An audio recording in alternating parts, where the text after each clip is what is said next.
Assalamualaikum warahmatullahi wabarakatuh. Nama saya Indah Ayu Lestari, NIM 1940-1077, jurusan Perbankan Syariah, Fakultas Ekonomi dan Bisnis Islam, instansi Institut Agama Islam Negeri Padang Sidempuan. Adapun tujuan saya mengupload video ini untuk memenuhi tugas dari mata kuliah Ekonomi Makro Islam sebagai ujian akhir semester dan dosen pengampu Ibu Ihdi Aini ME. Yang saya bahas dalam video ini yaitu tentang keseimbangan di pasar uang. Langsung saja ke pembahasan. Keseimbangan di pasar uang. Keseimbangan itu adalah harga di mana konsumen ataupun produsen tidak ingin menambahi ataupun mengurangi barang atau jasa yang dijual ataupun yang dikonsumsi. Kita harus mengetahui apa itu definisi pasar uang, dan fungsi uang. Yang di mana definisi dari pasar uang itu adalah tempat terjadinya permintaan dan penawaran uang. Sedangkan uang itu definisinya segala sesuatu hal yang diperlukan untuk sebagai alat pembayaran yang sah. Sedangkan fungsi uang itu sebagai pengukur nilai, sebagai alat tukar, dan sebagai penyimpan ataupun penginput kekayaan.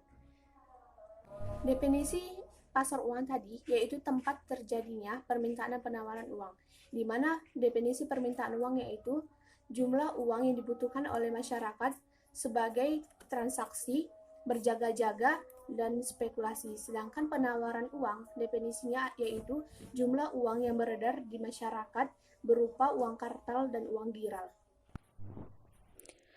A. Permintaan uang. Permintaan uang itu berasal dari individu, perusahaan, pemerintah, dan luar negeri, yang dimana tiga motif orang memegang uang sebagai transaksi, berjaga-jaga, dan spekulasi. Pembahasan pertama yaitu tentang permintaan uang untuk transaksi yang dilambangkan sebagai MT, di mana kebutuhan uang untuk semua transaksi yang direncanakan pada periode tertentu. Adapun faktor-faktor yang mempengaruhinya, tinggi atau rendahnya pendapatan seseorang, frekuensi pembayaran upah atau gaji. Yang terdapat rumusnya yaitu MT sama dengan 1/2 dikali Y per 365Y, atau MT sama dengan F dikali Y, di mana keterangannya terdapat MT yaitu jumlah uang yang diminta untuk transaksi, Y pertama tingkat disposable income per tahun, dan Y kedua periode bayar atau jumlah hari untuk setiap periode bayar. Adapun kurva terdapat dalam gambar di dalam video tersebut. Yang kedua, permintaan uang untuk berjaga-jaga yang dilambangkan sebagai MA, di mana kebutuhan uang yang diperlukan untuk pengeluaran yang tidak terduga atau direncanakan lebih dahulu.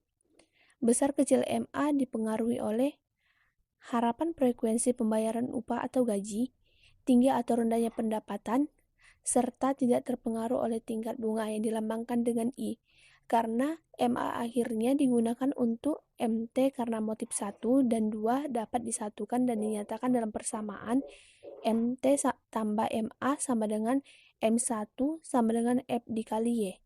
Dan yang ketiga, permintaan uang untuk spekulasi atau M2 dilambangkan sebagai M2, yang dimana permintaan uang untuk memperoleh penghasilan atau keuntungan dan faktor yang berpengaruh ataupun tingkat bunga yang dilambangkan dengan I. Di dalam video ini terlihat jelas dalam gambar tersebut kurva tentang permintaan uang untuk spekulasi. B. Penawaran uang atau supply of money yang dilambangkan sebagai MS.